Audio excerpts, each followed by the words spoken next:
नमस्कार दोस्तों, मैं आचार्य डॉक्टर सरिता मिश्रा आप सभी दर्शकों का अपने चैनल में हार्दिक अभिनंदन करती हूँ। आज मैं आपको नवग्रह क्या है, इनका ज्योतिष में क्या महत्व है, इनके नाम, मंत्र और कौन से रत्न धारण करने चाहिए, इन सब पे एक एक करके आपको विस्तार से जानकारी दूंगी। तो वीडियो आप सभी के लिए बहुत ही खास है, तो अंत तक बने रहिएगा। और यदि आपको मेरा ज्योतिष और आध्यात्मिक कार्यक्रम पसंद आ रहा है तो इसे औरों को भी शेयर करिए। तो चलिए जानते हैं कि वैदिक ज्योतिष में नवग्रह का आखिर क्या महत्व है, इसके संबंध में क्या सब जानकारी दी गई है। चलिए विस्तार समझते हैं। भारतीय वैदिक ज्योतिष में नवग्रह शब्द का अर्थ है नवग्रह। ये नवग्रह किसी भी व्यक्ति की जन्म कुंडली के आधार पर उसके जीवन के प्रत्येक पहलू को प्रभावित करते हैं, जैसे कि स्वास्थ्य, मनोस्थिति, भाग्य, शिक्षा, विवाह, संतान, व्यवसाय, सामाजिक संबंध, धर्म, मोक्ष इत्यादि। नवग्रहों का संतुलन और पारस्परिक संबंध ही जातक के जीवन की गति और दिशा निर्धारित करते हैं। तो चलिए जानते हैं कि नवग्रहों के नाम क्या है, इनका मंत्र, महत्व, रत्न, सभी पे चलिए विस्तार से चर्चा करेंगे। सर्वप्रथम सूर्य ग्रह, यह आत्मा, पिता, शासन, आत्मबल, यश, नेतृत्व और तेज का कारक है। सूर्य इसके स्वामी राशि है, सिंह राशि के स्वामी है। दिन रविवार है। रतन है माणिक। सूर्य का बीज मंत्र है ओम ह्राम ह्रीम ह्रौम सह सूर्याय नमः। कुंडली में बलवान सूर्य व्यक्ति को आत्मविश्वासी, उच्च पदस्थ और यशस्वी बनाता है, जबकि कमजोर सूर्य अहंकार, अपमान और पिता से मतभेद को दर्शाता है। दूसरा ग्रह है चंद्रमा। इसका प्रतीक है मन, भावना, माता, सौंदर्य, स्मृति, कल्पना शक्ति। यह कर्क राशि का स्वामी है। दिन सोमवार है। रतन मोती है। चंद्रमा के बीज मंत्र है ओम स्त्राम स्त्रीम स्त्रोम सह चंद्राय नमः। चंद्रमा यदि कुंडली में मजबूत अवस्था में हो तो मजबूत मानसिक स्थिति को दर्शाता है। मजबूत चंद्रमा शांति और सौम्यता देता है, जबकि कमजोर चंद्रमा चित्त में भ्रम और अवसाद का कारण बनता है। नेक्स्ट है मंगल।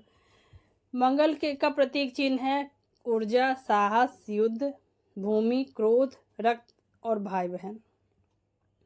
यह मेष और वृश्चिक राशि का स्वामी है। मंगल का दिन मंगलवार है। रतन मूंगा है। मंगल का बीज मंत्र है ओम क्राम क्रीम क्रोम सह भौमाय नमः। मंगल का प्रभाव जातक के अंदर उत्साह, पराक्रम और संघर्ष क्षमता देता है।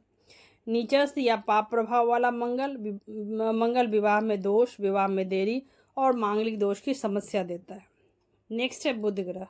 इसका प्रतीक है बुद्धि, वाणी, व्यापार, गणित, लेखन, संवाद। बुध मिथुन और कन्या राशि का स्वामी है। दिन बुधवार है। रतन है पन्ना। बीज मंत्र है ओम ब्राम ब्रीम ब्रह्म स बुधाय नमः। शुभ बुध व्यक्ति को कुशाग्र बुद्धि, वाक्पटु और व्यावसायिक दृष्टि से सफल बनाता है, जबकि अशुभ बुध भ्रम और धोखे का कारण बनता है। नेक्स्ट है बृहस्पति देव। बृहस्पति देव ज्ञान, धर्म, शिक्षा, संतान, भाग्य और नैतिकता का कारक है। बृहस्पति धनु और मीन राशि के स्वामी हैं। दिन बृहस्पतिवार है। रतन पुखराज है। बृहस्पति का बीज मंत्र है ओम ग्राम ग्रीम ग्रोम सह गुरुवे नमः। गुरु आध्यात्मिक विकास और जीवन की उच्च दिशा देता है। यदि यह पीड़ित हो तो व्यक्ति के अंदर अहंकार और मार्गभ्रष्ट दे सकता है।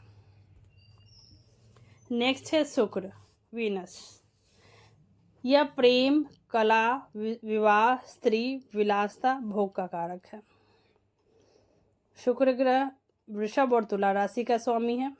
दिन शुक्रवार है। रतन इसका हीरा या ओपल है। बीज मंत्र है ओम द्राम द्रीम द्रोम सह शुक्राय नमः। बलवान सूर्य प्रेम, सौंदर्य, वैवाहिक सुख देता है, जबकि दुर्बल शुक्र संबंधों में तनाव, भोग में असंतुलन दर्शाता है। नेक्स्ट है शनि ग्रह।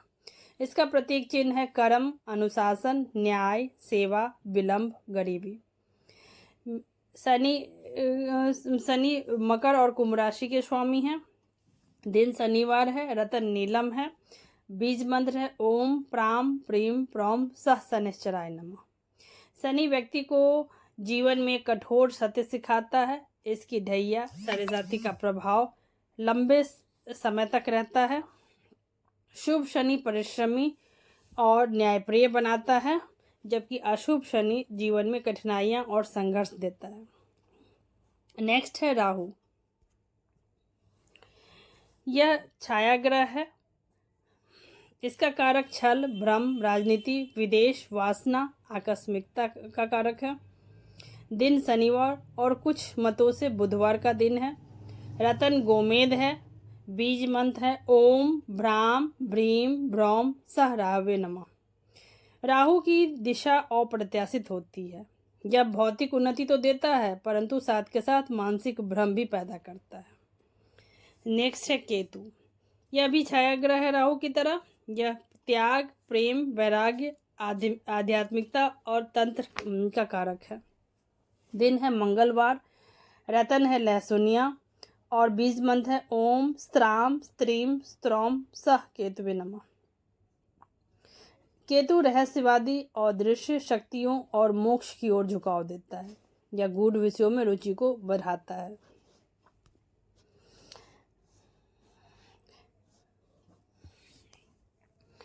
नवग्रहों की भूमिका और इसका क्या संबंध है, आइए इस पे बात करते हैं। हर ग्रह की 3 दृष्टियां होती है जो विभिन्न भावों पर प्रभाव डालती है।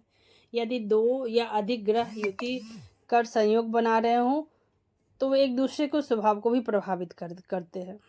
नवग्रह 12 भावों में स्थित होकर जीवन के 12 आयामों को प्रभावित करते हैं। इन ग्रहों की महादशा और अंतर्दशा व्यक्ति के जीवन में शुभ अशुभ घटनाओं को प्रवृत्ति तय करती है। गोचर में ग्रहों की चाल और उनके परस्पर संबंध जातक के वर्तमान और भविष्य की दिशा को प्रभावित करते हैं। अब आइए जानते हैं कि नवग्रह शांति के लिए कौन से उपाय करने चाहिए। आइए इस पे बात करते हैं। सर्वप्रथम ग्रहों के बीज मंत्रों का जाप नियमित रूप से करने से नवग्रह के अशुभ प्रभाव कुंडली में धीरे धीरे दूर होने लगते हैं। ग्रहों के कुंडली के अनुसार किसी विद्वान ज्योतिष से कुंडली विश्लेषण करवा के ग्रहों के अनुकूल रत्न धारण करना भी लाभकारी रहता है। नवग्रह शांति यज्ञ, नवग्रह स्रोत, व्रत और दान करना भी उपयोगी होता है। सूर्य को जल देना, चंद्रमा को दूध से अर्घ देना, शनि की पूजा करना, राहु केतु के लिए कालसर्प दोष निवारण इत्यादि प्रभाव भी प्रभावशाली होते हैं। संक्षेप में कहें तो नवग्रह केवल खगोलीय पिंड नहीं बल्कि हमारे जीवन के सूक्ष्म ऊर्जा के केंद्र हैं, जो हमारे कर्मों के साथ जुड़कर हमें फल प्रदान करते हैं। इनका सटीक अध्ययन और उपाय व्यक्ति को जीवन में संतुलन, दिशा, आत्मज्ञान और उन्नति प्रदान कर सकते हैं। एक योग्य ज्योतिषाचार्य द्वारा इन ग्रहों के प्रभावों को जानकर व्यक्ति अपने जीवन की समस्याओं का समाधान खोज सकता है और अपने कर्मों को श्रेष्ठ दिशा में प्रेषित कर सकता है। तो इसी के साथ मिलते हैं अगले वीडियो में। तब तक के लिए धन्यवाद।